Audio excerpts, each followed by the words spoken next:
Hello friends, स्वागत है आप सभी का मेरे YouTube channel SV coaching classes पर। और जैसा कि मैंने आपसे अपने पिछले वीडियो में डिस्कशन कर लिया था, वहां पर मैंने आपको किडनी, नेफ्रॉन, डायलिसिस, अपहरण, है ना, इन सभी के बारे में आपसे डिस्कशन कर लिया था। अब उसके बाद जो अगला टॉपिक रहता है वो आपका जो आता है, अगला चैप्टर ही चालू हो जाता है। उसके बाद नियंत्रण और समन्वय, कोऑर्डिनेशन एंड कंट्रोल। ठीक है, तो नियंत्रण और समन्वय नाम का चैप्टर नंबर 2 होता है। इसमें देखिए मेनली होता क्या है कि यहाँ पर आपको तंत्रिका तंत्र से संबंधित जो भी पार्ट्स उसके भाग होते हैं उन सभी के बारे में पढ़ना होता है। तो ये तो तंत्रिका तंत्र हो गया, तो जीव है और पेड़ पौधे भी हैं, यानी जंतुओं में या जीवों में, पेड़ पौधों में अलग अलग प्रकार से ये नियंत्रण और समन्वय की प्रोसेस होती है। तो सबसे पहले देखिएगा नियंत्रण समन्वय क्या होता है। यहाँ पर लिखा हुआ है, लिखा है कि जीवों में विभिन्न जैविक प्रक्रम एक साथ होते रहते हैं। तो जीवों में जो जैविक प्रक्रम है, जैविक प्रक्रम मैंने आपको पीछे पढ़ाया था जैविक प्रक्रम चैप्टर में, कौन कौन से होते, पाचन, अवशोषण, उत्सर्जन, श्वसन, है ना, ये सब क्या है आपके, ये आपके जैव प्रक्रम होते हैं, है ना, जिसके द्वारा किसी भी जीवधारी की कार्य प्रणाली संचालित होती है।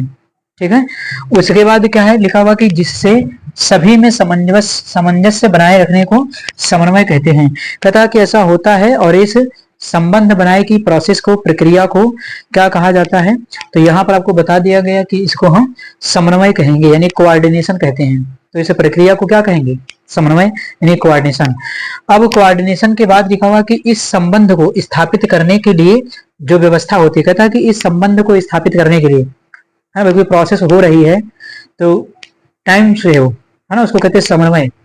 ठीक है, कि एक फिक्स समय पर एक फिक्स प्रोसेस हो रही है, लेकिन वो प्रोसेस कंट्रोल्ड होनी चाहिए, है ना। ये काम किसमें आता है, तो नियंत्रण में आता है।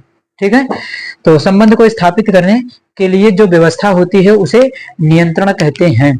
और नियंत्रण में आप जानते हैं सबसे बड़ा नियंत्रण कौन सा होता है, मस्तिष्क, है कि नहीं।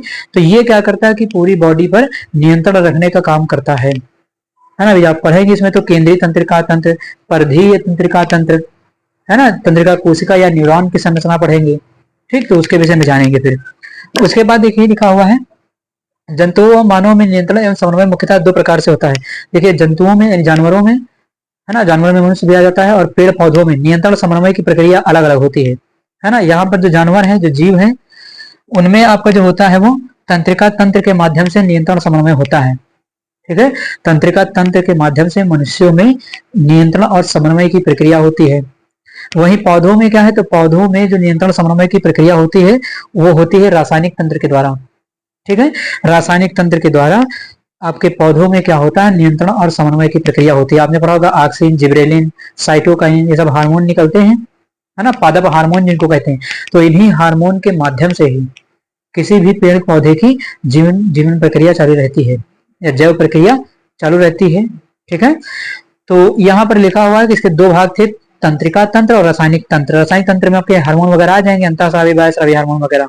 ठीक है, तो आप इसका स्क्रीनशॉट ले लीजिए, फिर इसके आगे की डिस्कशन मैं आपसे करता हूं। तो चलिए अब यहाँ पर देख लेते हैं नंबर फर्स्ट जो आपका है वो है तंत्रिका तंत्र, है ना, यानी नर्वस सिस्टम। तो ये कैसे काम करता है, तो यहाँ पर भी देखिए इसके अंदर अभी जो स्ट्रक्चर पढ़ेंगे इसका, तंत्रिका कोशिका या न्यूरॉन की संरचना। तंत्रिका तंत्र में सबसे जो मेन होता है आपका वो तंत्रिका कोशिका या न्यूरॉन ही होती है, जो संदेश को क्या करती है, एक भाग से दूसरे भाग में शरीर में पहुंचाने का काम करती है। ठीक है, तो देखिए यहाँ पर क्या लिखा है, इसमें बताया गया कि यह कोशिकाओं या न्यूरॉन के एक संगठित जाल का बना होता है, यानी एक जाल के जैसा बना होता है, पूरे शरीर में वो जाल फैला हुआ होता है ना। ये क्या करता है कि सूचनाओं को एक स्थान से दूसरे स्थान तक आसानी से पहुंचाने का कार्य करता है। ठीक है, तो ये हो गया, यह सूचनाओं को विद्युत आवेग द्वारा एक भाग से दूसरे भाग तक ले जाता है। यानी ये जो सूचनाएं जो हैं उन सूचनाओं को विद्युत आवेग, इलेक्ट्रिक इंपल्स के रूप में ले जाता है। तो विद्युत आवेग, इलेक्ट्रिक इंपल्स के माध्यम से ये क्या करता है कि जो मैसेज है उसको एक जगह से दूसरी जगह तक पहुंचाने का कार्य करता है। ठीक है, तो ये हो जाता है आपका तंत्रिका तंत्र की एक सामान्य जानकारी। इसके अंदर जो स्ट्रक्चर बनती है आपकी वो है तंत्रिका कोशिका या न्यूरॉन की संरचना। आप इसका स्क्रीनशॉट ले लीजिए, फिर उस संरचना का डिस्कशन मैं आपसे करता हूं।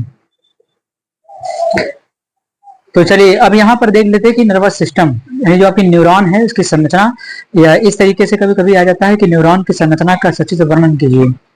ठीक है, या तंत्रिका कोशिका की संरचना का वर्णन कीजिए। तो चाहे तंत्रिका कोशिका कहिए या न्यूरॉन कहिए। देखिए लिखा हुआ है तंत्रिका कोशिका या न्यूरॉन।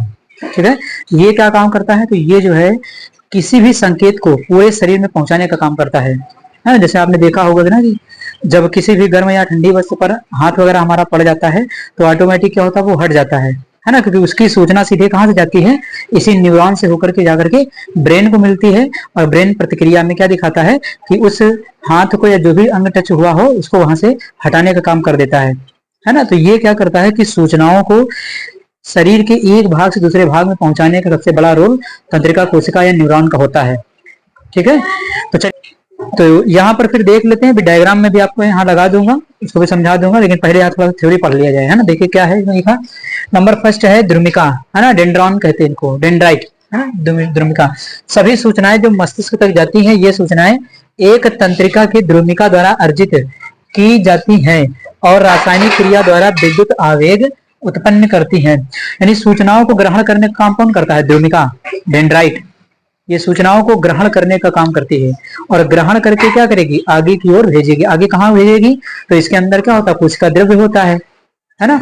अब देखिएगा यहाँ पर डायग्राम स्क्रीन पर आ गया है, इसको मैं बता देता हूँ। चाहे यहाँ से बना लीजिएगा या आपको किताब में मिल जाएगा कहीं से, वहां से बना लीजिएगा, बना जरूर लीजिएगा कहीं ना कहीं से, तो इंपॉर्टेंट पेपर में आ सकता है बनाने के लिए। ठीक है, तो चलिए अब इसको समझा देते हैं कि आपको किसमें कैसे क्या दिया गया है। तो देखिएगा इसमें डेंड्राइट है, आपके सबसे ऊपर के डेंड्राइट दिखाई गए हैं। उसके बाद बीच में आपका एक चौकोर गोल टाइप में संरचना बनी, इसको केंद्रक, कोशिका द्रव्य कहते हैं। कोशिका द्रव्य है, कोशिका द्रव्य के अंदर छोटा सा एक गोला है, इसको केंद्रक कहा जाता है। ठीक है, तो बाहर का भाग है इसका कोशिका द्रव्य, जो बाहर जिसमें लिखा हुआ निशिल्स कण, तो निशिल्स कण कहाँ होते हैं, कोशिका द्रव्य में होते हैं, केंद्रक में नहीं होते, ध्यान रखिएगा। निशिल्स कण कहाँ होते हैं, तो कोशिका द्रव्य में होते हैं। ठीक, उसके अंदर देखेंगे तो आपको मिलेगा केंद्रक। केंद्रक में देखिए क्या लिखा है, डेंड्रॉन, है ना। डेंड्रॉन कहाँ मिलता है, तो केंद्रक के अंदर मिलता है। उसके बाद इसके जस्ट नीचे लिखा हुआ है साइटॉन, है ना। तो ये जहां से जुड़ी हुई है संरचना, जो आपकी केंद्र का तंत्रिका या न्यूरॉन है, वो कहाँ से जुड़ी हुई है, उस संरचना को जुड़ी हुई जो है उसको कहा गया है साइटॉन। ठीक है, मुड़ी हुई संरचना। उसके बाद देखेंगे इसमें तो नाभिक पे लिखा हुआ न्यूक्लियस है। ठीक है, माइलिन शीथ, माइलिन शीथ क्या होता है, तो एक्सॉन, देखिए एक्सॉन के चारों ओर फैला हुआ है माइलिन शीथ, एक तरल द्रव पदार्थ होता है माइलिन शीथ। ठीक है, तो वो इस डायग्राम में आप देख पा रहे होंगे। माइलिन शीथ के बाद आपका लास्ट में फिर आपकी संवेदी पेशियां हैं, जो पूरे शरीर में एक दूसरे से जुड़ करके बंधी होती हैं, है ना। तो ये हो गया आपके जनरल डिस्कशन इस डायग्राम का, है ना। अब यहाँ पर देखिएगा जो लिखा हुआ है, तो सूचनाएं एक तंत्रिका की द्रुमिका द्वारा अर्जित की जाती हैं और रासायनिक क्रिया द्वारा एक विद्युत आवेग उत्पन्न कर देती हैं। तो डेंड्राइट क्या करेंगे, डेंड्राइट आपकी सूचनाओं को ग्रहण करेंगे और उनको अंदर भेजेंगे, कोशिका द्रव्य के अंदर जाएगा। तो कोशिका द्रव्य के अंदर जब जाएगा तो कोशिका द्रव्य में होने के बाद वो कहां पर चला जाएगा, आपका एक्सॉन में चला जाएगा, है ना। और एक्सॉन में जाएगा तो लास्ट में संवेदी तंत्रिकाओं द्वारा पूरे शरीर में क्या होता है, फैल जाता है। ठीक है, उसके बाद सेकंड देखिए लिखा कोशिका द्रव्य, है ना, साइटोप्लाज्म कहते हैं इसको। तो यह कोशिका के अंदर भरा हुआ तरल होता है जिसमें केंद्रक व निशिल्स कण पाए जाते हैं। मैंने अभी आपको बताया कि कोशिका द्रव्य में केंद्रक होगा और निशिल्स कण पाए जाएंगे। ठीक है, उस केंद्रक के अंदर डेंड्रॉन पाए जाते हैं। ठीक है, तो यहां तक हो गया। उसके बाद देखिए लिखा हुआ है एक्सॉन, ये हेडिंग करके लिख सकते हैं या पॉइंट करके भी लिख सकते हैं, कोई दिक्कत नहीं। एक्सॉन क्या करता है, देखिए आवेग द्रुमिका से कोशिका द्रव्य में जाता है और फिर यह एक्सॉन में प्रवेश करता है। एक्सॉन में विद्युत आवेग का परिवर्तन रासायनिक संकेत के रूप में किया जाता है। यानी एक्सॉन क्या करता है, तो विद्युत आवेग को ग्रहण करता है और उसे रासायनिक आवेग में परिवर्तित करने का काम करता है। ये काम कौन करता है, एक्सॉन। तो याद रखिएगा, इंपॉर्टेंट प्रश्न पूछा जा सकता है। फिर उसके बाद अब ये जब सूचनाओं को पलट देगा, कन्वर्ट करने का काम, फिर उसको आगे की ओर भेज देगा। तो देखिएगा आगे क्या लिखा हुआ है। ठीक, परिवर्तन रासायनिक संकेत के रूप में किया जाता है। उसके बाद अगला है माइलिन शीथ, यह एक्सॉन के पास पाया जाता है तथा एक्सॉन को का कार्य करता है। यानी माइलिन शीथ क्या करता है, एक द्रव लिक्विड पदार्थ होता है जो एक्सॉन के चारों ओर फिल होता है, भरा हुआ होता है, और ये क्या करता है, एक प्रकार से ये कह लीजिए कि एक्सॉन को सुरक्षा भी प्रदान करने का काम करता है।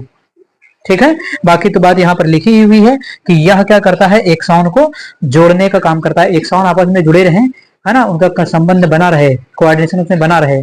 तो एक्सॉन को जोड़ने में बहुत महत्वपूर्ण भूमिका निभाता है माइलिन शीथ। तो जनरली आपकी 4 ही ये हेडिंग होती हैं। अगर और भी हेडिंग लिखना है तो आप उसको लिख सकते हैं, कोई दिक्कत नहीं। लेकिन जो मेन है आपकी वही ये 4 हेडिंग है। इन्हीं 4 हेडिंग में आपको लिखना होता है। डायग्राम आता है, ये डायग्राम बनाना होता है और ये इतनी बात आपको लिखना होता है। ठीक है, तो ये हो गया हमारा आज का टॉपिक, तंत्रिका कोशिका या न्यूरॉन की संरचना, है ना। डायग्राम चाहे यहाँ से स्क्रीन से बना लीजिएगा और चाहे आप बुक वगैरह हो वहां से देख करके बना सकते हैं, ठीक है। तो उम्मीद करता हूँ कि आज जो मैंने आपको पढ़ाया है वो समझ में आया हुआ होगा, और अगर चैनल पर नए हैं तो चैनल को सब्सक्राइब करिए, वीडियो को लाइक करिए और शेयर करते रहिए। तो चलिए फिर मिलते हैं अपने नेक्स्ट लेक्चर में। Thanks for watching this video.